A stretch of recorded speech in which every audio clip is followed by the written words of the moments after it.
Hoy quiero hablar sobre el nacimiento de Jesús. Y para eso voy a agarrar una profecía 702, 3 años antes de Cristo. Isaías capítulo 7, versículo 14. Dice así la palabra de Dios. Por tanto, el Señor mismo os dará señal.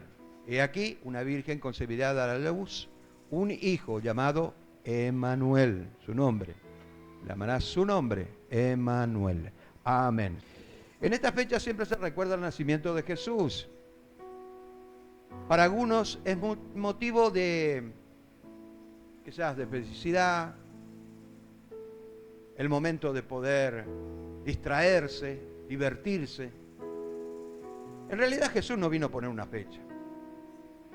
fecha X. Lo que marca la diferencia en el nacimiento de Jesús es que cambió el orden de la historia de la humanidad. Si no hubiera nacido el Señor Jesús, no hubiera pasto, no hubiera hecho un pacto en la cruz. Si el Señor no hubiera nacido, entonces no tendríamos chance, no tendríamos oportunidad. Si el Señor no hubiera nacido, entonces no tendríamos la indulgencia de Dios, que es a través de la gracia. Si el Señor no hubiera nacido, no tendríamos perdón de pecado. Si el Señor no hubiera nacido, no hubiéramos ni siquiera conocido al Espíritu Santo, el Consolador.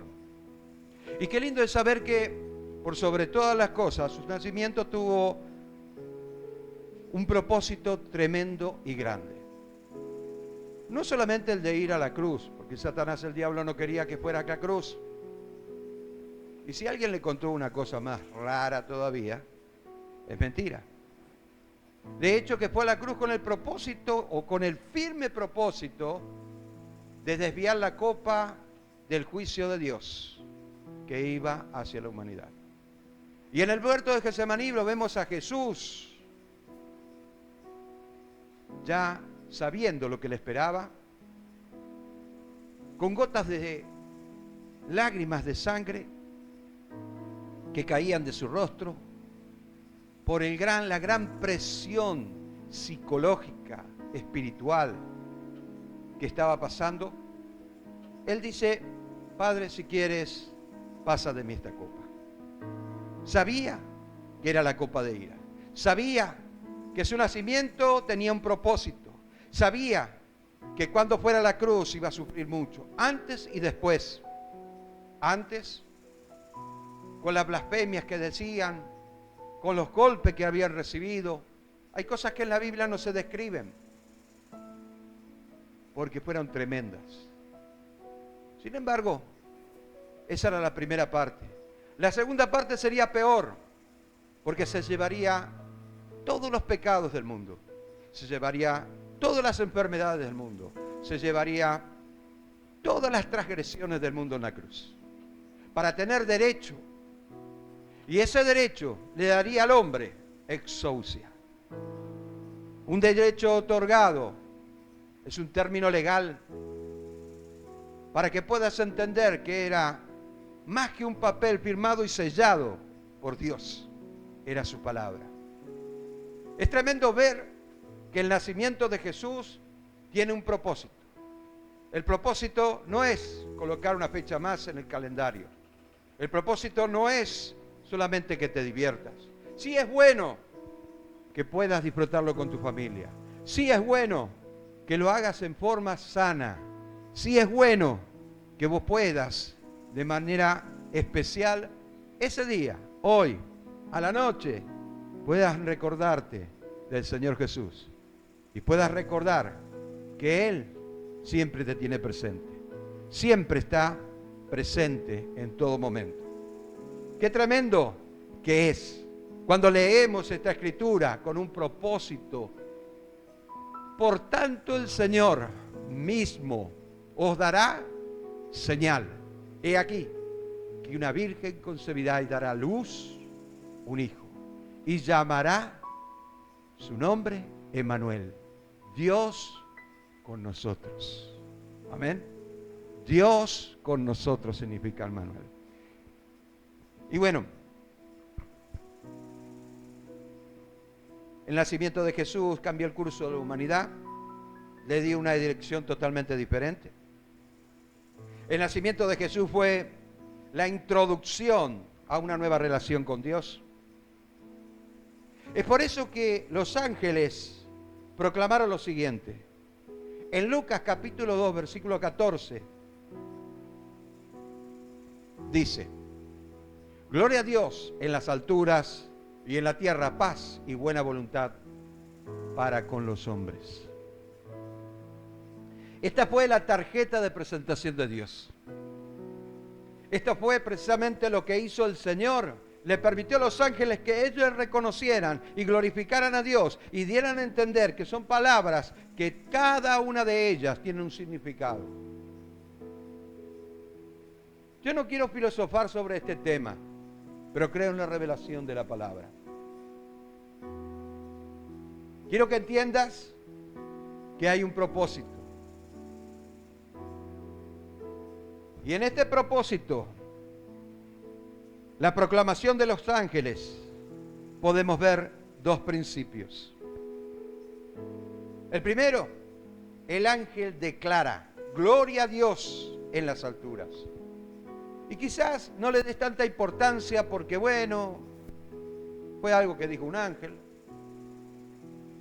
Pero si lo dijo y está plasmado en la Biblia es porque también tiene un propósito. Porque cada vez que abrimos la boca hablamos de lo sobrenatural de Dios. Hablamos del tercer cielo. Hablamos de su compasión y su amor sobrenatural. Cada vez que abrimos la boca se nos escapa Cristo. Porque no podemos hablar de otra cosa. Amén. No se refiere a la altura como el grado más alto, sino el sitio más elevado de la adoración en los cielos. Natural, sobrenatural.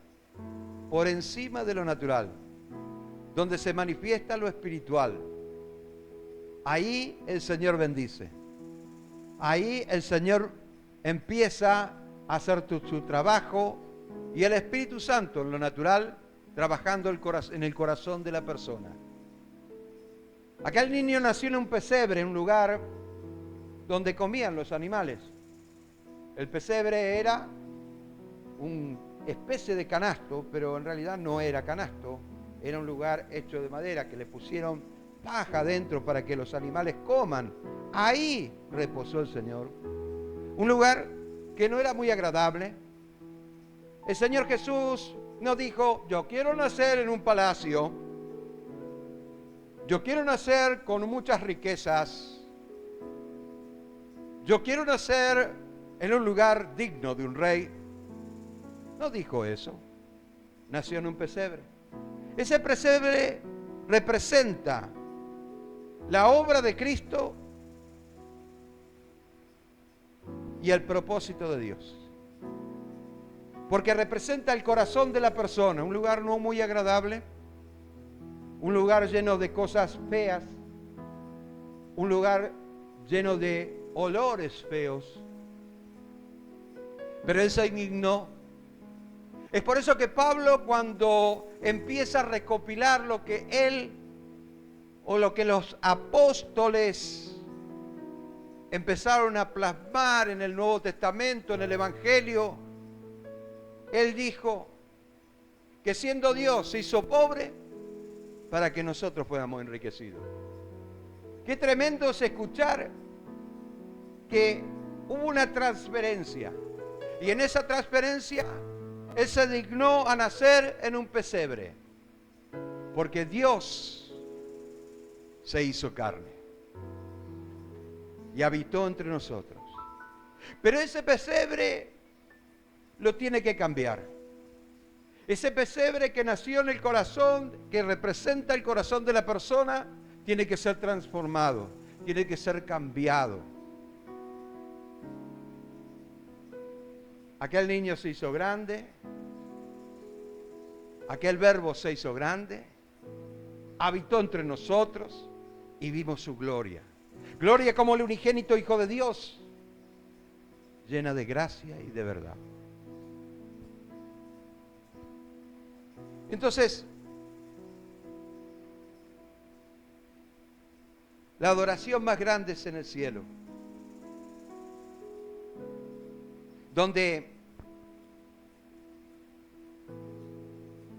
dando a entender que Dios está por encima de todas las cosas.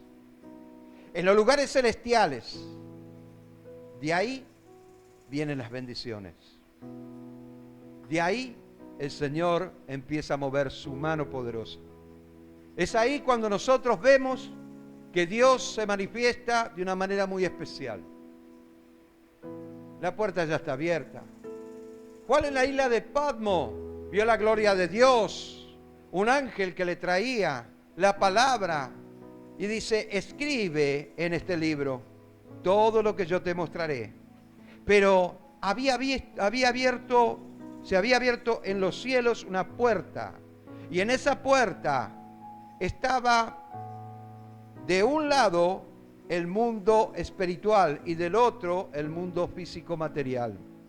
Capítulo 4 de Apocalipsis. Y vi una puerta abierta, y esa puerta todavía está abierta. Esa puerta significa el único lugar de acceso a las cosas espirituales.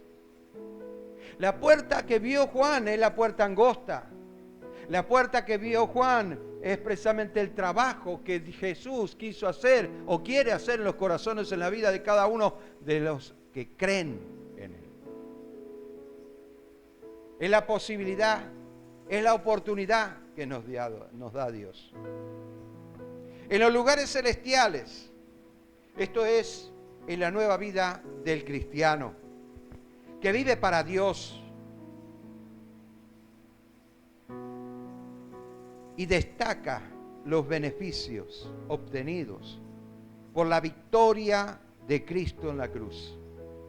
¡Qué tremendo! ¡Qué tremendo! Efesios capítulo 1, versículo 3. Bendito sea el Dios y Padre de nuestro Señor Jesucristo, que nos bendijo con toda bendición espiritual en los lugares celestiales. ¿Dónde? En los lugares celestiales. Dios va a establecer dos reinos. El primero es en nuestros corazones. El primer reino.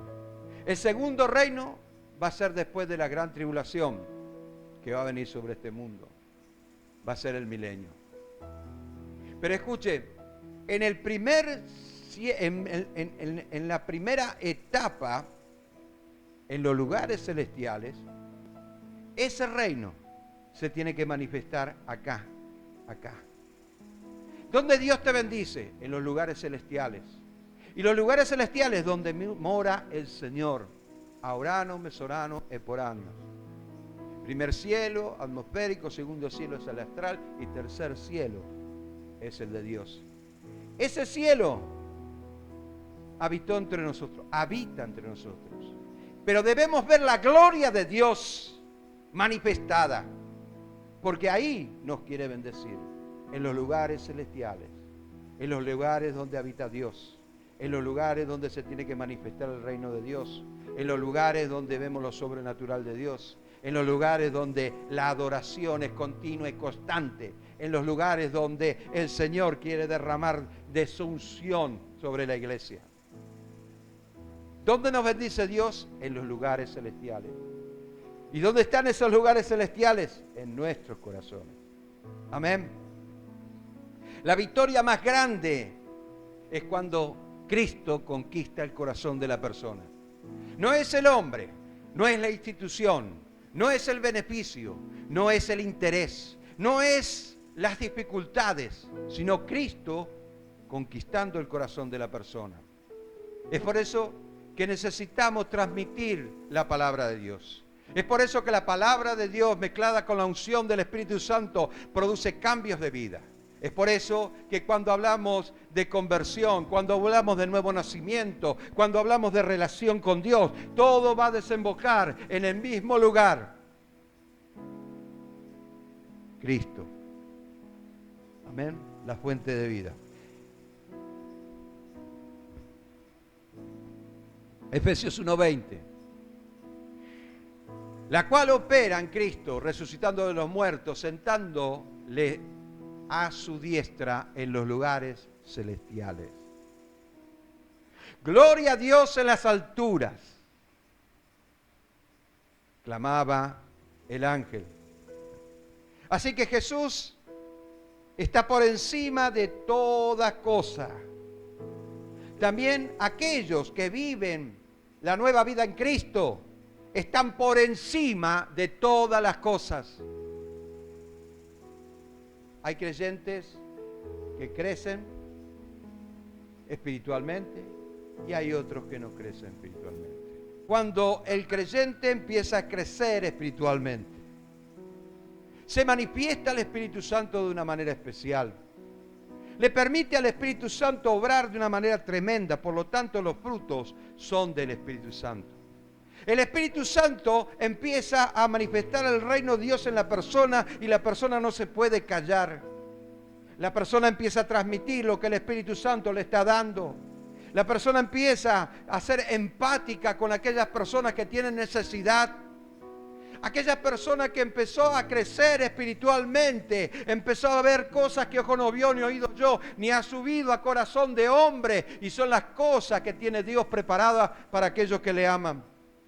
No porque la vamos a recibir en un futuro, ya está en nuestro corazón. ¿Dónde nos quiere bendecir el Señor? En los lugares celestiales.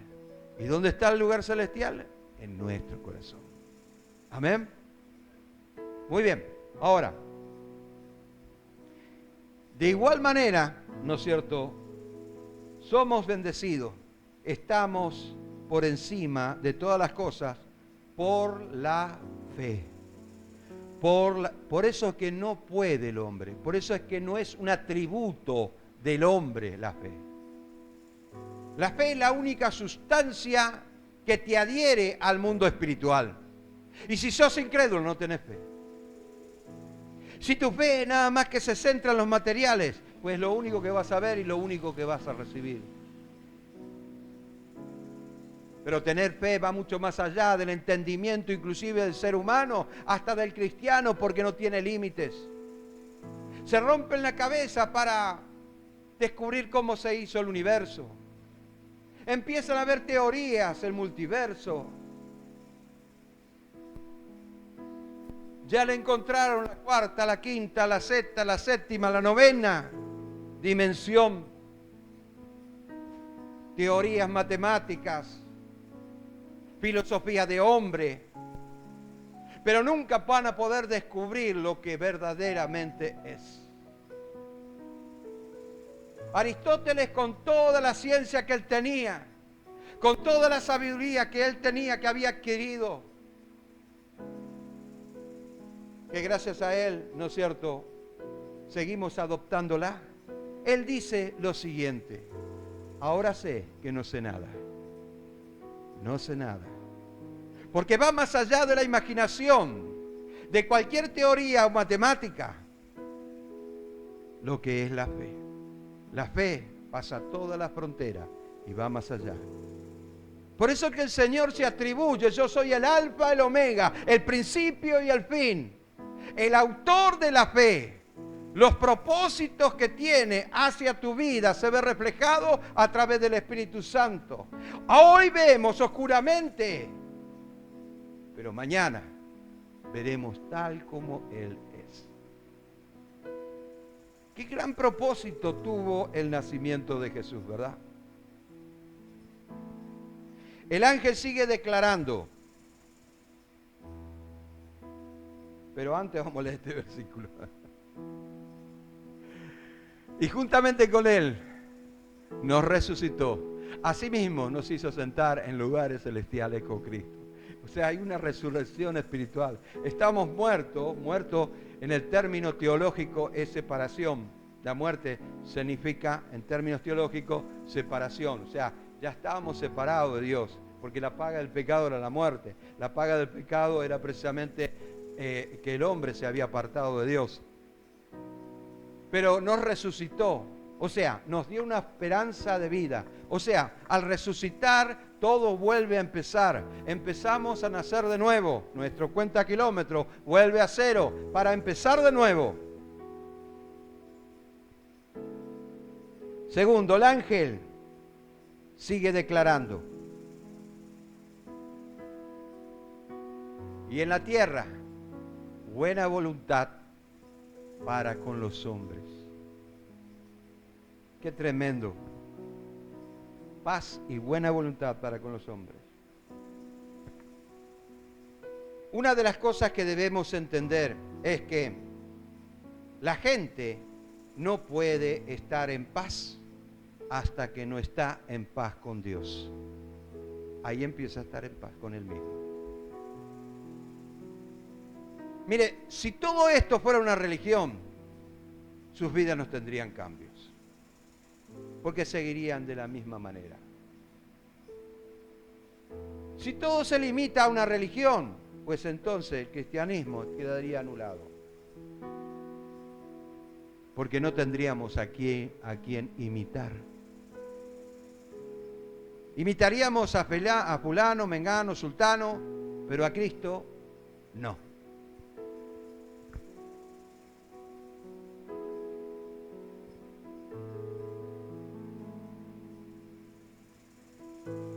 Es que la gente no puede estar en paz con Él mismo. Lucas capítulo 1, versículo 79.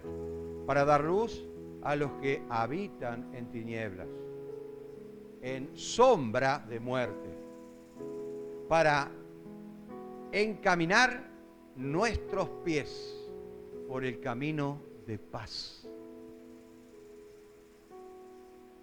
La luz simboliza salvación, y la salvación, un término griego, sotería, que significa liberación, preservación, prosperidad. Él te salvó no solamente de los pecados, Él te hizo salvo, sí, de los pecados, ya has sido perdonado.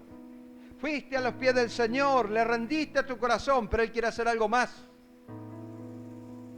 Salvación en términos de sanidad, salvación en términos de prosperidad, salvación en términos de ser un canal de bendición.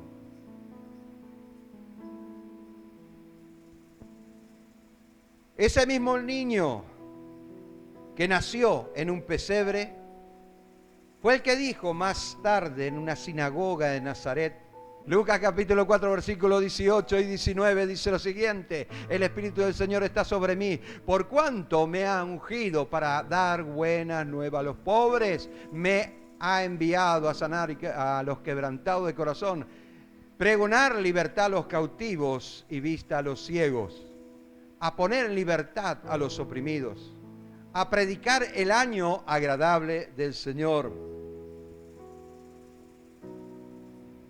¿Qué podemos decir del año agradable del Señor? En hebreo, Yobel significa trompeta.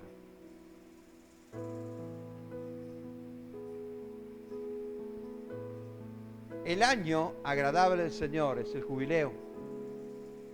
También se le dice año sabático. Tiene lugar cada 50 años. O sea, finalizando un periodo de 7 veces 7 años. Y se anuncia con toque de trompetas. De ahí viene la palabra jubileo. De ahí viene la palabra júbilo. Viene de júbilo, de alegría. Escuchen. Levítico 25, versículos 3 y 4 dice: 6 años sembrarás la tierra, 6 años podarás tu viña, recogerás frutos, pero al 7º año la tierra tendrá descanso, reposará para Jehová. No sembrará la tierra, ni podarás viña. Y ya dijimos que cada 7 años, un año de reposo. Cada 6 años, un año de reposo para la tierra. Y en todo hay una tipología. Que podamos entender la obra de Dios. Es por eso que en Levíticos 25 nos habla no solamente de sanear la tierra, sino de sanear tu corazón. Cada 6 años, un año sería descanso sobre la tierra, simbolizando el descanso que íbamos a tener en Cristo. Un periodo de gracia donde Dios le da oportunidad al hombre para que el hombre se arrepienta, donde Dios le está dando la oportunidad para que sea sanado su corazón, donde el hombre tiene que reconocer que es polvo de la tierra, que el Señor tiene que sembrar en sus corazones. El hombre tiene que reconocer que su corazón necesita sanidad. El hombre necesita del Señor. Hay un periodo de tiempo. Ese periodo de tiempo va a ser para vos la sanidad que te brinda el Espíritu Santo.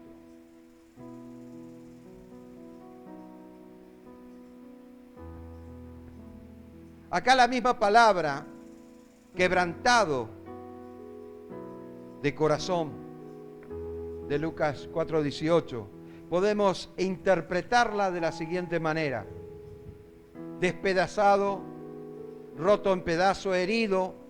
Esto nos muestra la gravedad de la situación. Cuando uno viene a los pies del Señor, no viene sano. Si uno quiere hacer la obra del Señor y hay algo en el corazón que está obstruyendo la comunión con el Espíritu Santo, pues entonces sane su corazón. Permítale al Espíritu Santo que esté obrando, que esté cerrando las heridas. Permítale al Espíritu Santo, ábrase al Espíritu Santo si quiere recibir algo del Señor. No es una simple creencia, no es tener una religión, no es tener a un Dios como cuando necesitamos algo, vamos y recurrimos a Él, sino que necesitamos de Él todos los días de nuestras vidas. Y día a día el Señor va a ir reparando, va a ir saneando nuestros corazones. No solamente nos libra del pecado, sino que sana nuestros corazones, despedazados por los distintos golpes que hemos recibido de la vida. En Hechos de los Apóstoles, capítulo 26, versículo 18, dice: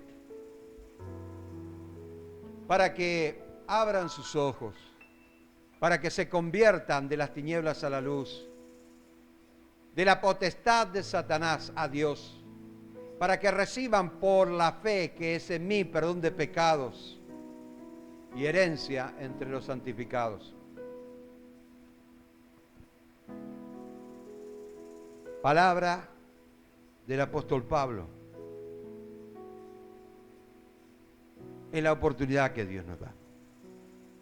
Cuando hablamos del nacimiento de Jesús, estamos hablando de esa oportunidad que cambiaría nuestro mundo, que cambiaría todo lo que somos. Y no estoy hablando del mundo del globo terráqueo, no estoy hablando de eso, pero nuestro mundo interior tiene que ser transformado. El nacimiento de Jesús, vemos la intención de Dios, que es la de restaurar su creación. Restaurar su creación.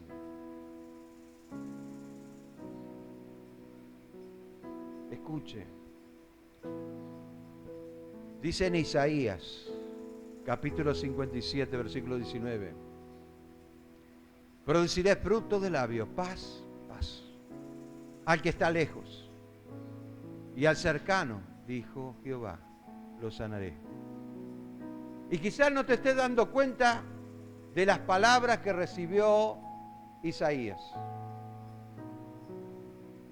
Dice, produciré fruto de labios, paz, paz. ¿Sabe que la paz es la que da Dios al hombre atormentado por su conciencia? ¿Sabe que la paz es la ausencia de conflicto que muchas veces lo tenemos por dentro? ¿Sabe que la paz es la que tiene que producir nuestra relación con Dios? Pues al que está lejos, hablando de lo que es la gracia, la oportunidad que da Dios, pero al cercano dice, yo lo sanaré, yo lo sanaré, yo lo sanaré. ¿Vio que tiene un significado grande el nacimiento de Jesús? Que esta Navidad no sea para farrear nada más. A mí no me importa si farreas o no, pero dale el verdadero significado que tiene.